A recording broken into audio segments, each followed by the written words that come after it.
Assalamualaikum warahmatullahi wabarakatuh. Halo semuanya, perkenalkan nama saya Alifah Syakila Maulidiasari dari kelas 8C. Di video ini, saya akan menjelaskan pelajaran IPA kelas 8, materi cahaya dan optik.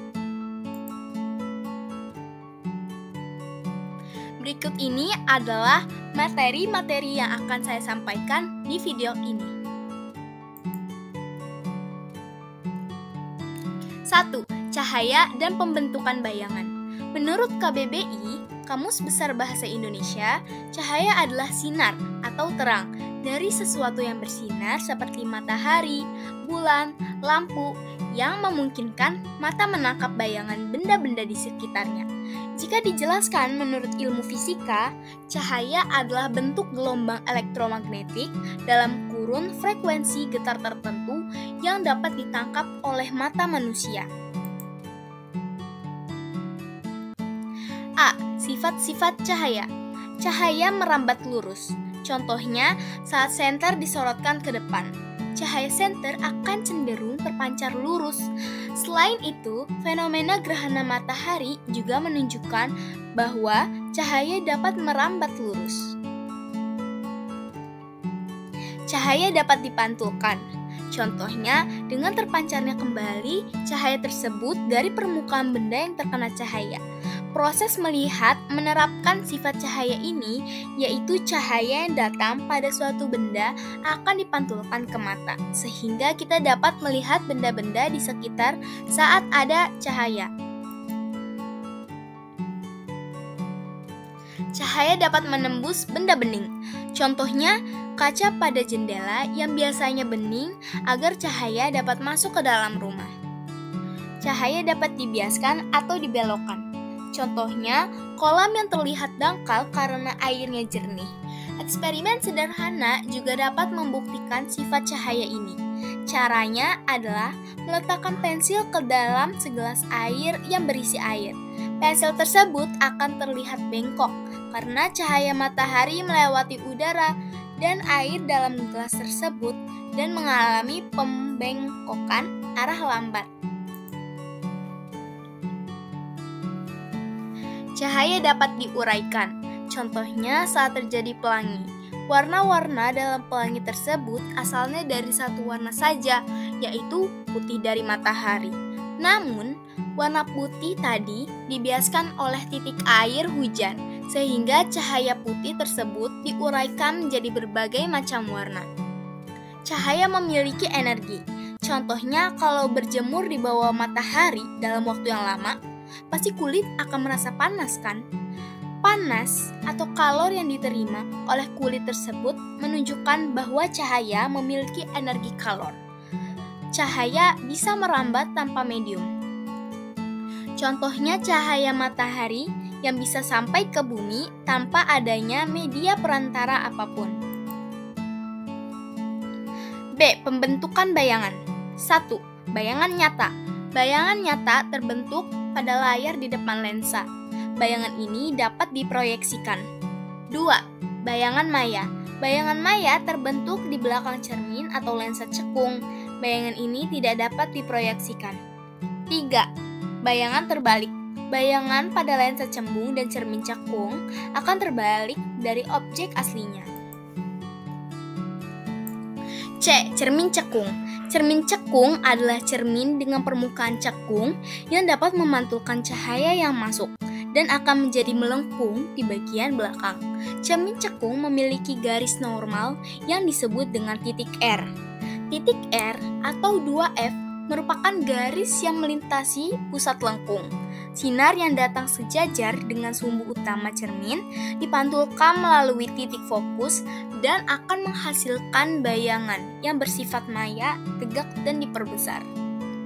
Cermin cekung berfokus pada negatif. Rumusnya adalah min 1/F sama dengan 1/SO ditambah 1/Si. Kenapa min? Karena fokusnya pada negatif. Keterangannya yaitu F sama dengan fokus dengan satuan cm, SO sama dengan jarak benda, satuannya cm, Si jarak bayangan, satuannya cm. M M sama dengan si perso atau hi per ho. Ini adalah rumus untuk mencari perbesaran keterangan. M sama dengan perbesaran bayangan yang terjadi, satuannya kali. Ho sama dengan tinggi benda, satuannya cm. Dan hi tinggi bayangan, satuannya cm. D. Cermin cembung. Cermin cembung adalah cermin dengan bentuk permukaan yang melengkung keluar. Cermin ini memiliki sifat yang dapat menyebarkan cahaya.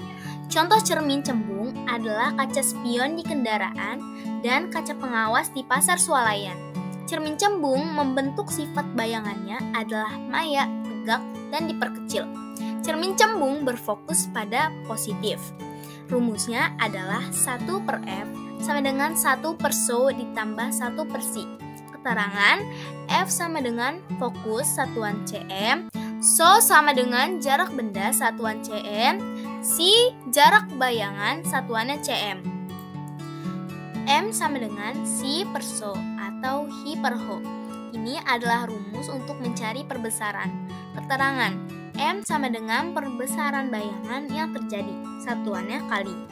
Ho sama dengan tinggi benda, satuannya cm, dan hi sama dengan tinggi bayangan, satuan cm. E. Cermin datar. Cermin datar adalah cermin yang memiliki bagian pemantul berbentuk datar. Sifat bayangan yang dihasilkan adalah maya, tegak, dan sama besar. Rumusnya adalah L sama dengan 1 per 2 dikali H. Keterangan, L sama dengan panjang cermin datar, satuan cm atau m. H sama dengan tinggi benda, satuannya cm atau m. Kita sudah memasuki materi lensa. Lensa adalah benda bening tembus cahaya yang terdiri atas 2 bidang lengkung atau 1 bidang lengkung dan 1 bidang datar. A. Bayangan pada lensa. 1. Lensa cembung adalah lensa dengan bagian tengah lebih tebal daripada bagian tepi. Cahaya yang jatuh pada permukaan lensa cembung akan mengalami pembiasan. Berkas-berkas sinar datang akan dibiaskan sehingga berkas-berkas sinar biasnya mengumpul. Oleh karena itu, lensa cembung disebut juga lensa konvergen. Lensa cembung dapat mengumpulkan cahaya, sering digunakan dalam kamera dan teleskop. 2. Lensa cekung merupakan lensa yang permukaan lengkungnya menghadap ke dalam. Ciri utama lensa cekung adalah bagian tengah lebih tipis daripada bagian pinggir atau tepi. Lensa cekung dapat menyebarkan cahaya, sering digunakan dalam kacamata atau mata minus. Gambar di atas adalah gambar jenis lensa. 1. Lensa cembung. A. Bikonveks. B. Plan konveks. C. Konkav konveks. Kedua, lensa cekung. D. Bikonkav. E. Plan konkav. Dan F. Konveks konkav. 3 macam lensa cekung. 1. Lensa cekung rangkap atau bikonkavs. 2. Lensa cekung datar atau plan konkav. 3. Lensa cekung cembung atau konveks konkav. Contoh gambarnya ada di gambar sebelumnya. Sifat bayangan lensa cekung yaitu maya tegak diperkecil, lensa cembung maya tegak diperbesar. B. Persamaan lensa. Rumusnya adalah 1 per F sama dengan 1 per do ditambah 1 per d. Keterangan, F sama dengan fokus lensa, do sama dengan jarak benda, dan d adalah jarak bayangan. Nah, sekarang sudah memasuki materi tentang optik. Optik adalah cabang fisika yang menggambarkan perilaku dan sifat cahaya dan dengan interaksi materi. 3. Indera penglihatan. A. Bagian-bagian mata. 1. Kornea. 2. Iris. 3. Pupil. 4. Lensa. 5. Retina. 6. Saraf optik. 7. Bola mata atau sklera. 8. Kelenjar air mata. Berikut di samping adalah gambar bagian mata. 1. Otot mata lurus yang kuat. Yang kedua, selaput mata. 3. Nadi dan pembuluh vena bola mata. 4. Retina. 5. Pembuluh vena retina. 6. Syaraf optik. 7. Pembuluh vena retina. Itu adalah bagian mata di bagian dalam. 1. Otot lensa. 2. Iris. 3. Pupil. 4. Lensa. 5. Cairan. 6. Bola mata. 7. Kornea. 8. Sambungan otot penopang. 9. Selaput mata. Itu adalah bagian mata di bagian luar. 4. Gangguan penglihatan. A. Rabun dekat. Rabun dekat atau hipermetropia atau hiperopia adalah gangguan penglihatan dalam jarak yang dekat, sehingga penderita mengalami penglihatan buram atau tidak jelas ketika melihat dekat. Contohnya, tidak jelas dalam membaca buku. Namun, penderita rabun dekat umumnya tidak bermasalah dalam melihat jarak jauh. B. Rabun jauh. Rabun jauh atau miopi adalah gangguan pada mata yang menyebabkan Anda tidak mampu melihat benda dalam jarak jauh dengan jelas. Kondisi ini juga dikenal dengan mata minus. Gejala miopi yang paling sering dirasakan meliputi penglihatan buram, kesulitan membaca tulisan dari jauh, dan sakit kepala. C. Buta warna. Buta warna juga disebut color vision deficiency atau CVD yang merupakan ketidakmampuan mata dalam membedakan warna tertentu yang disebabkan kelainan genetik. Buta warna adalah menurunnya kemampuan mata dalam membedakan warna-warna tertentu. Mata kesulitan melihat warna seperti merah, hijau, biru, atau campuran dari warna-warna tersebut dengan jelas. 5. Alat optik. A. Kamera. Cara kerja kamera: ketika kamera digunakan untuk memotret sebuah objek, shutter akan terbuka dan berkas cahaya dari objek masuk ke dalam kamera lewat sistem lensa. Sistem ini akan memusatkan berkas cahaya yang diterima ke suatu film yang peka cahaya. Di film inilah akan terbentuk bayangan. Di samping ini adalah gambar dari bagian-bagian yang ada di kamera. 1. Lampu kilat internal. 2. Panel control. 3. Tombol pelepas rana. 4. Saklar power. 5. Kompensasi cahaya. 6. Penangguh waktu. 7. Hot shoe. 8. Pemilih mode. 9. Tombol lampu kilat. 10. Saklar autofokus. 11. Tombol pelepas lensa. 12. Saklar fokus. Dan 13. Gelang zoom. B. Loop.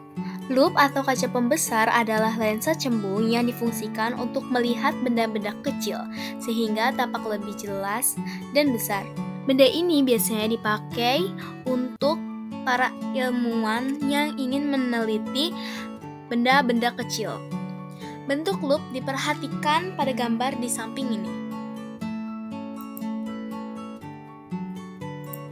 C. Mikroskop. Mikroskop adalah alat laboratorium untuk melihat dan mengamati benda atau objek yang sangat kecil.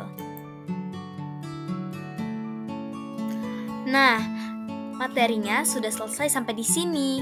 Do you have any question? Apakah ada yang ingin bertanya? Tulis di kolom komentar ya. Mohon maaf jika ada salah kata dari aku. Jangan lupa like, comment, share, and subscribe agar tidak ketinggalan materi-materi yang akan aku berikan. Tulis di komentar materi apa yang ingin aku jelaskan. Sekian dari aku. Wassalamualaikum warahmatullahi wabarakatuh.